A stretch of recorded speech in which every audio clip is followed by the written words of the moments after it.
G'day, Scott Wimpy here from First Aid, Accident and Emergency and Team Nike Hammer. Nike Hammer. We were sponsored by Hammer and have been sponsored by Hammer over the years for the Kokoda Challenge, and I think one of the reasons that we broke all the records we did was quite simply that we had the best nutrition that we could on the day. So Hammer Nutrition has been a sponsor and a proud supporter of the Kokoda Challenge now for 4 or 5 years, and what they put into the event is a lot of time and resources, but what they bring to the table is the most essential thing. They bring the nutrition and hydration to get you home. So this seminar is going to be a lot about nutrition, hydration, other different foods that you can use, and I suppose how to keep the energy reserves up when you are tearing through energy over those monstrous hills. You know, the Kokoda campaign way back years and years ago, when obviously we had our diggers up there, they didn't have any of this. They had none of this, and they were fighting the Japanese, and it's just impossible to imagine the extremes that they would have been through.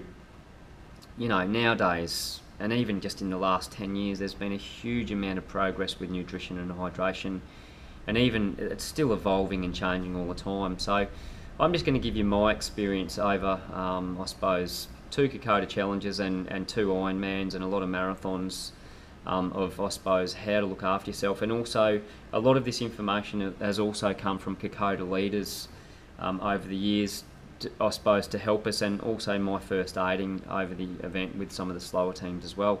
So nutrition and hydration, what will we be talking about? I'll be talking about hydration between checkpoints, and also nutrition between and at checkpoints as well. Okay, I'll be talking about a lot of teams under 20 hours. If there are a lot of teams out there now that will try and go under 20 hours, and you know, you've got to hand it to them. That's pretty solid going. But I think the teams that do those sub 20 hours actually recover a lot better than their 30-hour teams, because they're not out there as long. They don't put as much trauma on their body and their system. So I think ideally to do around that 20 or just under is not a bad goal for a lot of teams that are physically capable. So, you know, keep that in mind. I'll talk a bit about the nutrition and hydration once you start getting over that 20 hours, or the teams that are over that 20 hours, how to fuel yourself early in the program, and what to look at as well. So first of all, I suppose the hydration and the fluid fueling plan that is important to stick to. Feed is a product that Hammer make, which is it's basically a sports drink. It has it has a lot of basic nutrients in it, but it's got basic carbohydrates in it.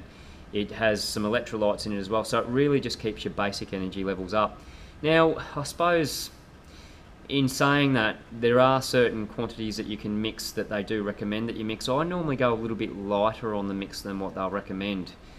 2 things good out of that: you won't use as much, and also it doesn't fill your stomach up full of heavy carbohydrates when you're out there and your heart rate's high. Okay. The other style of nutrition that we will use in the event, and once you start going past that 4 and 5 hour event, then it really is important to make sure that you've got all your potassiums and your magnesium and basically all of your carbohydrates, and all of your essentials are in there. So it really is important to have a good, well-rounded style of nutrition, and that's where the Perpetuum comes into play. You've got your proteins in there as well for helping to release all of your energies from your fat stores and storing as well. So it's important to remember that you do have a good basic plan with this. All right. Generally speaking, I would normally go around about 200 calories per hour. Now, 200 calories an hour, you really do need to look at the nutrition box and what the recommended dosage. But we've had guys that come in that are having over 1,000 calories an hour, and 1,000 calories an hour, they've got stomach aches, they've got vomiting, they've got diarrhea. It's too much to put in for your stomach to absorb. Your body won't absorb it when your heart rate's high, because all the blood's in your legs at this point in time. So if anything, probably underdo the nutrition just a little bit, just to see how you go in training sessions, and then work out whether you need more. It's always easier to go and fill up a little bit more than it is to come down from being bloated. Okay, so it's important to maybe go under a little bit with your training to start off with.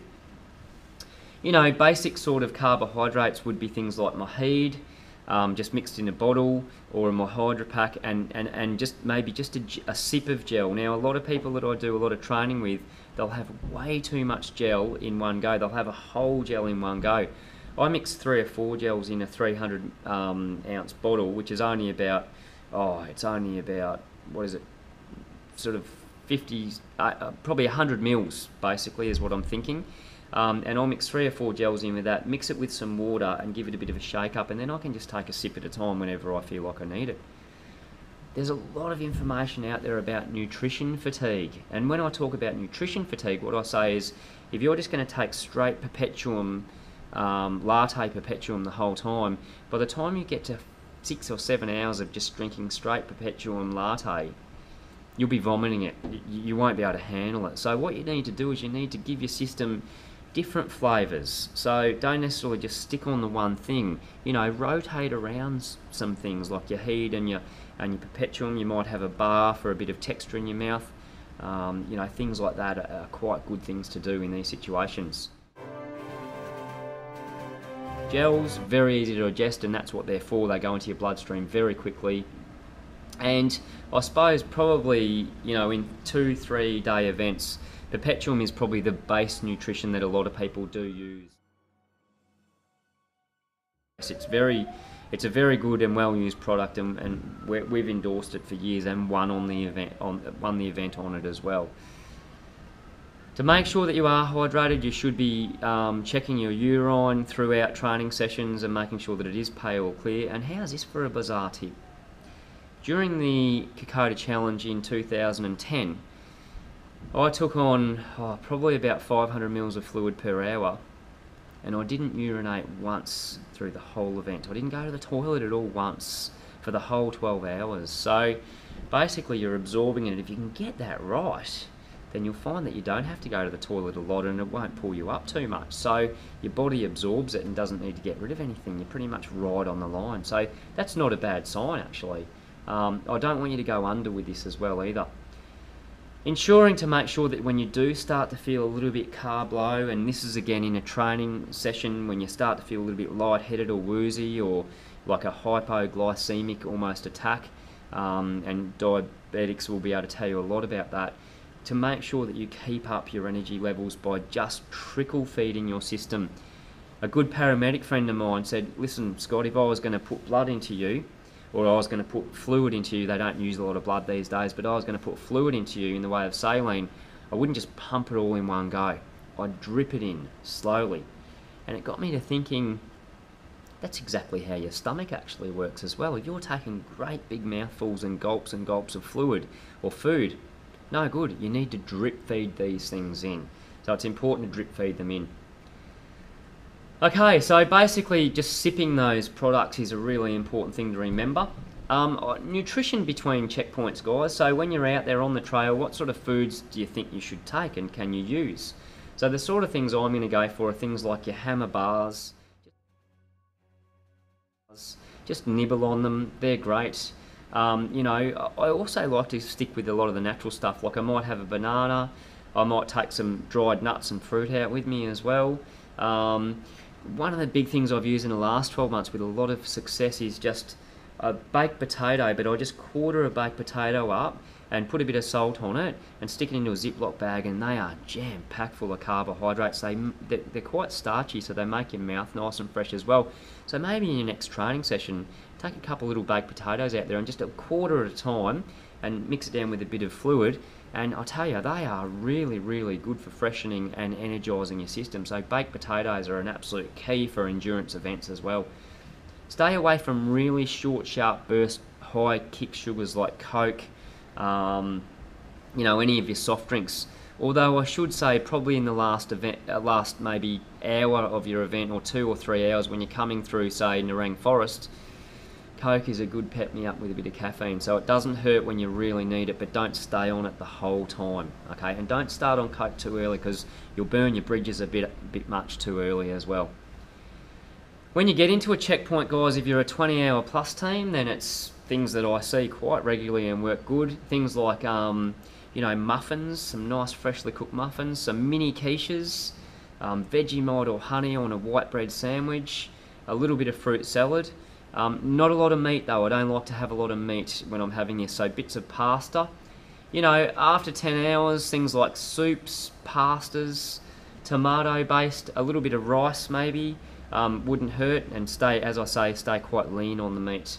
Alright, and love a cuppa, you know, a nice cup of tea, chocolate or coffee when you're out there, sort of you get after that sort of 10-15 hours through the night sections.